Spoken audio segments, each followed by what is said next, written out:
प्रकाश दीवान साहब आपसे करना चाहूँगा कि जिस तरीके से बाजार ने तेजी दिखाई है, आपका अनुभव क्या कहता है? ये क्या इशारा कर रहा है?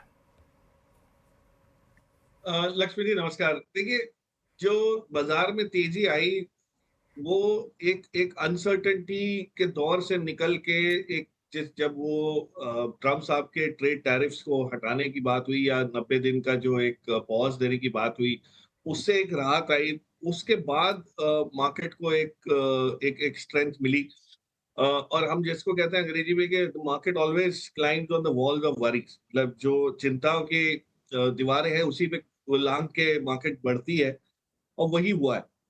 लेकिन इसमें 2-3 चीज़ें हैं कि जो जब गिरावट आई थी जो मार्च के महीने में, वो थोड़ी-सी अनएक्सपेक्टेडली ज़्यादा थी और बहुत जल्दी हो गई थी। मतलब आपने जब देखा कि 22,000 तक जो निफ्टी गई, वो बहुत जल्दी डैमेज हुआ था उसमें। तो वो थोड़ी-सी जो रिकवरी आई, जहाँ-जहाँ लोगों के पास कैश पोज़ीशंस थी, और एफआईआईज़ का जो रुख बदला हिंदुस्तान की तरफ, वो मेरे ख्याल से बहुत बड़ा एक वो है, पिछले खास करके पिछले 15-20 दिन के अंदर जो हम देख रहे हैं। तो मार्केट में चाल जो चली है, वो एक सेंटिमेंट रिवर्सल की चाल है।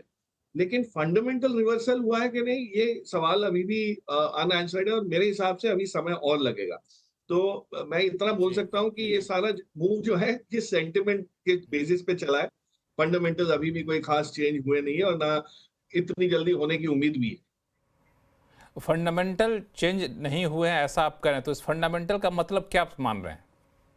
सो फंडामेंटल में देखिए, ट्रम्प टैरिफ्स का जो एक एक तलवार जो लटक रही थी, वो तलवार अभी भी लटक रही है, थोड़ी-सी ऊँची हो गई है। तो जो गर्दन तक आ गई थी, उसकी जगह अब ये हुआ है कि थोड़े दिन बाद होगा।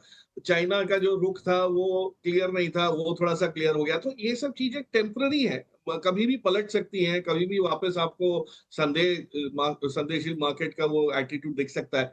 तो मैं नहीं समझता कि the only change that has happened is in earnings, hmm, और मार्केट को वो बहुत पसंद आता है, तो उसमें हम विस्तार से आगे भी बात करेंगे। बट अर्निंग्स के अलावा मुझे नहीं लगता कोई फंडामेंटल चेंज मार्केट को इस टाइप का अभी तक कोई दिख रहा होगा। सेंटिमेंट बहुत मेजरली चेंज हुआ है, लिक्विडिटी बहुत चेंज। हाँ। फिरोज अजीज साहब, सेंटिमेंट के हिसाब से बदलाव आया है, लेकिन फंडामेंटल बहुत बदला नहीं है। आप सहमत हैं इनसे?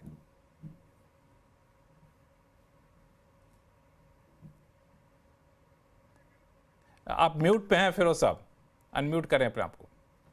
Sorry Laxman sir, good evening. Laxman sir, मैं सहमत तो जरूर हूँ। फंडामेंटल इतनी जल्दी बदलते नहीं हैं। अगर आप रिजल्ट्स भी देखें, तो निफ्टी की कंपनी के ऑलमोस्ट अबाउट 85% रिजल्ट्स आ चुके हैं। लास्ट क्वार्टर के ऑलमोस्ट 85% में 38 कंपनियों ने रिजल्ट दे दिए हैं। 245 रुपए की अर्निंग्स आई हैं, which is 5.2% growth over same quarter last year. तो ऐसी कोई भारी भरकम ग्रोथ नहीं आई है ये 38 कंपनियों की, अगर निफ्टी को एक अच्छा बैरोमीटर मानूं। स्मॉल कैप पे 128 कंपनियों ने रिजल्ट दे दिए हैं कल तक, और 1.6% की ग्रोथ आई है। बट मिड कैप में सरप्राइजिंगली 85 कंपनीज ने 150 कंपनियों में रिजल्ट दिए हैं, और 21% 21.5% की ग्रोथ आई है year on year same quarter. So point मैं ये कहना चाहूंगा कि मैं आपके शो पे था, 2 बार था लास्ट महीने 1.5 महीने में। तो दोनों ही बार जब मार्केट 22,000 पे थी, 22,500 पे थी, तो मैंने कहा था कि ये स्क्रीमिंग बाय है। ये स्क्रीमिंग बाय बहुत क्लियरली था, बिकॉज लोग ये भूल जाते हैं कि खबर खबर की जो पावर होती है, वो खबर पे निर्भर नहीं करती है। खबर के पहले क्या हुआ मार्केट में, उस पे निर्भर करती है। मैं विस्तार में समझाने की कोशिश करूंगा, if you have a couple of minutes. Hmm, तो क्या होता है कि जैसे आप खबर आई, लोग बड़े अक्षर आए आश्चर्यचकित थे कि भाई मार्केट, ट्रम्प का ट्रेड वॉर हो गया, इंडिया पाकिस्तान की वो जंग छिड़ गई, फिर भी मार्केट गिर क्यों नहीं रही है? क्योंकि हम 4 लाख करोड़ एफआईआई को वापस कर चुके हैं, इस प्रीटेक्स्ट में कि वैल्यूएशन ज्यादा थी। यही चीज सत्यम का जब केस ब्रेकआउट हुआ था ना सर, तो उस दिन हम्म, इतनी बड़ी कंपनी ने ये कहा था कि हमने एफडी रिसीट फैच की है, तो 1% गिरी थी उस दिन सेंसेक्स निफ्टी, क्योंकि ऑलरेडी ग्लोबल फाइनेंशियल क्राइसिस के चलते हमने ऑलरेडी 18,000 की सेंसेक्स 10,700 पे आ गई थी। तो खबर पे निर्भर नहीं करता कि उसकी पावर कब है, वो खबर आती कब है, किस दौर के बाद आती है, उस पे निर्भर करता है कि वो खबर की पावर मार्केट को कितना नीचे ले जाएगी। So it was a screaming buy. I think ये जो लास्ट 3,000 पॉइंट की रैली है, वो डेरिवेटिव लेड रैली नहीं है। आज भी शॉर्ट्स हम्म, एफआईआई के इंडेक्स फ्यूचर्स में ऑलमोस्ट 42% ही लॉन्ग है। अगर ये index fund derivative led rally होती तो 80% शॉर्ट्स हो जाते 3000 पॉइंट की मूवमेंट में in the last 12 years of I tracking that variable. So it's a cash market led rally, not a derivative market led rally. तो बिल्कुल कैश की वजह से ये रैली आई है और फंडामेंटल अभी भी नहीं बदला है, लेकिन आपने एक बड़ी बात कही, फंडामेंटल इतना जल्दी बदलता भी नहीं है. गौरांग शाह साहब कुछ इसमें जोड़ेंगे आप, क्योंकि जिस तरीके से रैली आई है उससे ऐसा लगता है कि पता नहीं वापस थोड़े बहुत ठंडा देखने को मिलेगा कि नहीं मिलेगा, कि अब पैसा लगा देने का समय ऐसा लोग सोचने लगे. तो उस पर आगे चल के बातचीत करूँगा, लेकिन ये रैली कितना सस्टेनेबल है? बहुत बहुत धन्यवाद लक्ष्मण जी, मंच पर आमंत्रित करने के लिए. सभी को प्रणाम और शुभ संध्या हमारी तरफ से.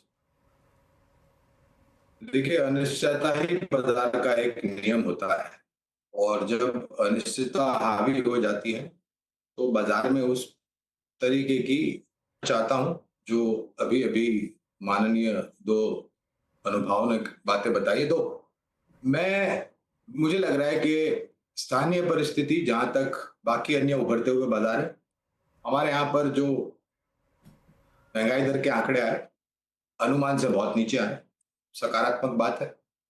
ब्याज दर में कटौती आने वाले समय में प्रभावित होगी. हमें बिल्कुल लग रहा है कि काफी हद तक ये प्रभावित होगी और अच्छी खासी ब्याज दरों में कटौती आपको आने मिल सकती है. मौसम विभाग ने इस साल मेघराज का आशीर्वाद अबव नॉर्मल एवरेजेस रहेगा ऐसा अनुमान लगाया है. अगर ये अनुमान को सत्य मान के चलते हैं तो मेरे ख्याल से कृषि पैदावार जो है वो इस साल ऐतिहासिक स्तर पर होगी, नई ऊंचाई पर होगी, जिससे आपको और सहूलियत मिलेगी. खाने पीने की महंगाई दर और नीचे आ सकती है. नतीजों की जहां तक अभी तक बात हो रही, तो मेरे ख्याल से कुछ नतीजे अगले हफ्ते देना बाकी है. लेकिन मैं अगर तुलना करना चाहूं तीसरी तिमाही और चौथी तिमाही में, तो हमें ऐसा लग रहा है कि शायद रंग रुझान में चौथी तिमाही में थोड़ा बहुत बेहतर आंकड़े और परिस्थिति दिखाई दी. आसार क्या लगते हैं इस वित्तीय वर्ष की जो शुरुआत हुई है उसमें नतीजों में शायद सुधार की और उम्मीद और अपेक्षा हम रख सकते हैं. जहां तक रहा सवाल बाजार का, मेरे ख्याल से 2 अप्रैल में जो घोषणा हुई राष्ट्रपति ट्रंप के तरफ से, उसके पश्चात 7 अप्रैल को 21,800 के आसपास निफ्टी था, अगर मेरी याददाश्त सही है. तो वहां से हम आज खड़े हैं 15 मई, मेरे ख्याल से 15-16 मई के आसपास एक अच्छी खासी रिकवरी हमने आते हुए देखी बाजार में. क्या ये टिक पाएगी या नहीं, कहना बहुत मुश्किल होगा इस समय पर, क्योंकि परिस्थितियां भी ऐसी है. अब पता नहीं वो पड़ोसी देश क्या कर जाएगा, या फिर कल सुबह ट्रंप साहब को क्या सपने में आएगा और वो एक नया एग्जीक्यूटिव ऑर्डर साइन करेंगे. बहुत अनिश्चितता है, इसके लिए समय लगेगा. लेकिन हर बार मैंने एक चीज देखी है, जब कभी भी कठिन परिस्थिति आती है तो हम उस तरीके से प्रतिक्रिया देते नीचे जाते हैं, लेकिन सबसे पहले उभरते भी हैं. ये आपने बड़ी बात कही, जब भी कठिन परिस्थितियां आती हैं तो हम लोग नीचे जाते हैं, लेकिन उभरते भी सबसे पहले हम हैं. अनुराग सिंह साहब, 2 बातें निकल कर आई. पहली बात तो एक फंडामेंटल बहुत कुछ बदला नहीं है, सेंटिमेंट ज़्यादा चेंज हुआ है. और दूसरा कि अभी हमारे गौरांग शाह साहब कह रहे थे कि ट्रंप साहब का खतरा अभी मंडरा ही रहा है, और प्रकाश दीवान जी भी ने कहा तलवार लटक रही है, लेकिन तलवार थोड़ी सी ऊंची हो गई है. हाँ, तो लक्ष्मण जी, ट्रंप का खतरा तो देखिए चलता रहेगा. ये तो 4 साल आपको न्यूज हाँ, मतलब ये इस पे आप यूज्ड टू हो जाइए, बिकॉज ये unpredictability is his policy, right. तो अभी जैसे उन्होंने 1-2 दिन पहले कह दिया कि मैं चाहता हूं टिम को कैसा, he just threw a salvo because India से नेगोशिएशंस अभी चल ही रहे हैं टैरिफ्स के, राइट. तो he just threw it out यार, देखिए मतलब we have leverage, राइट. तो वो तो आप एक तरफ में आप उसको रखिए. बट आई थिंक जब बड़ी इकोनॉमीज ग्रो करती हैं लक्ष्मण जी, तो fundamentally they grow on their base. जैसे चाइना की जब जैसे ग्रोथ हुई हमने 20-25-30 साल में देखी, तो उनका 90-95% कंजम्पशन उनकी बेस इकोनॉमी पर ही है. उसके अलावा फिर वो एक्सपोर्ट करते हैं. तो आई थिंक इंडिया की story is all about Indian demographics, Indian companies and Indian earnings, और उसी पर मार्केट्स भी भागा. तो अगर बेसिकली अगर हम पिछले 4 साल की 5 साल की स्टोरी ट्रैक करें, तो निफ्टी अर्निंग्स 400-450 रुपए पर थी 25 साल की ग्रोथ के बाद में, और वो सडनली 950 पे आ गई 4 साल में, राइट. तो देखिए डबल हुआ. फिर मार्केट ने उसको प्राइस इन कर लिया। क्या वो ऐसे ही सस्टेनेबल है? ऑब्वियसली नहीं है, क्योंकि ये फेजेस हमने पहले देखे हैं, 2002 से 2008 में देखा है हमने। तो मार्केट जब अर्निंग्स, पास्ट अर्निंग्स को प्राइस इन करता है तो थोड़ा ओवर ऑप्टिमिज्म भी प्राइस इन कर लेता है और अगले कुछ 4-5 साल एब्जॉर्ब करता है।